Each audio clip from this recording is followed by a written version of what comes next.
서울에 있는 30평 아파트를 사려면 지난 5월 기준으로 32년 동안 월급을 한 푼도 안 쓰고 모아야 하는 것으로 나타났습니다. 최근 아파트 가격이 급등하는 가운데 정부가 세제 개편과 대출 관리 강화 등 부동산 시장 안정 대책을 내놔야 한다는 요구가 나왔습니다. 신규혜 기자입니다. 우리나라 노동자들의 평균 임금으로 서울에 있는 30평짜리 아파트를 사려면 시간이 얼마나 필요할까? 2003년에는 16년을 모으면 집을 살 수 있었지만 지난 5월 기준으로는 숨만 쉬고 월급을 모아도 32년이 걸리는 것으로 나타났습니다. 2003년 2월 노무현 정권 초반 3억 원이었던 서울 30평형 아파트 평균 시세는 윤석열 정권 말기였던 지난 5월 12.8억으로 4.3배 올랐는데 노동자 1년 평균 임금은 1,900만 원에서 4천만 원으로 2배 정도 오르는데 그쳤기 때문입니다. 강남과 강남이 아닌 지역의 격차도 심해졌습니다. 같은 기간 강남과 비강남 격차는 2억 6천만 원에서 22억 1천만 원으로 10배 늘어났습니다. 아파트 가격이 가장 크게 오른 건 문재인 정부 때로 정권 초반 5억 8천만 원이었던 서울 30평형 아파트 시세는 정권 말 12억 6천만 원까지 치솟았습니다. 강남과 비강남 아파트 사이 가격 격차가 가장 크게 벌어진 건 윤석열 정부 때였습니다.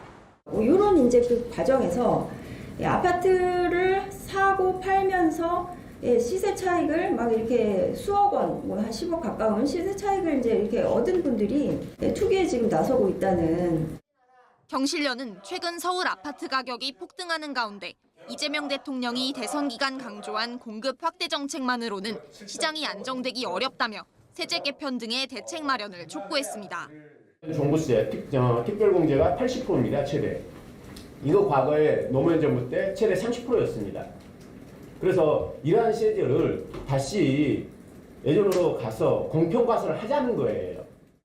또 주택 수요에 직접적인 영향을 미치는 주택담보대출 기준을 엄격하게 적용하고 전세자금 대출을 단계적으로 축소하는 등 가계대출 관리를 강화해야 한다고 요구했습니다. YTN 신기혜입니다. 강남의 아파트값 상승률이 주간으로 0.7%, 연율로는 30%에 달하는 등 지방과 집값 격차가 극심한 것으로 나타났습니다. 한국은행은 주택시장 위험도가 지난 2022년 이후 가장 높은 수준이라며 이 같은 집값 과열을 잡기 위해선 정책 대출에도 DSR 규제 도입이 필요하다고 제안했습니다. 손효정 기자가 보도합니다. 지난 2년 동안 수도권 집값은 9.6%나 뛰었습니다. 서울로 좁혀보면 16% 넘게 치솟았는데 강남 등 일부 지역 주간 상승률은 0.7%, 1년으로 계산하면 상승률이 30%에 달했습니다. 반면 같은 기간 지방의 집값은 오히려 1.7% 하락했습니다. 수도권과 비수도권 집값 격차가 이처럼 커지면서 서울 집값을 소득이나 임대료와 비교한 위험지수가 지난 1분기 0.90으로 2022년 이후 3년 만에 가장 높았습니다. 금리 인하기 서울 집값 상승에 대한 기대가 한껏 커졌고 지방 인구 감소와 경기 부진 등 구조적 원인이 영향을 미친 것으로 한은은 분석했습니다. 전국 대비 서울 아파트 가격이 굉장히 가파르게 상승을 했고 가계부채도 최근에 4월 이후에 다시 늘어난 부분을 고려를 하면 주택시장의 어떤 그 과열 우려가 서울 지역을 중심으로 커지고 있다고 보는 것이고요. 한은은 정부가 지원하는 대출과 보증, 정책 대출 확대가 집값 상승을 부추길 수 있다고 지적했습니다. 지난해 말 기준 가계 정책 대출은 315조 원, 공적 보증은 598조 원으로 집계됐는데 전체 주택 관련 대출에서 정책 대출 비중은 10년 새 28%로 늘었습니다. 취약계층 주거 지원을 위한 제도지만 총 부채 원리금 상환 비율, DSR 규제에서 빠져 있어 결과적으로 수도권 중심의 주택 수요를 자극하고 있다는 겁니다.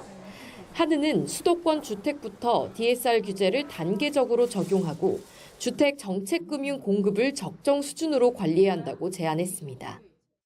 실제 필요한 실수요자 자금들이 좀 일시적으로 위축될 가능성이 있기 때문에 이거는 이제 점진적으로 단계적으로 이루어져야 된다는 것을 저희가 강조하고 있습니다. 동시에 취약계층에는 지금처럼 낮은 금리로 정책금융을 공급하고 실수요자 지원도 강화해야 한다고 강조했습니다. YTN 손효정입니다.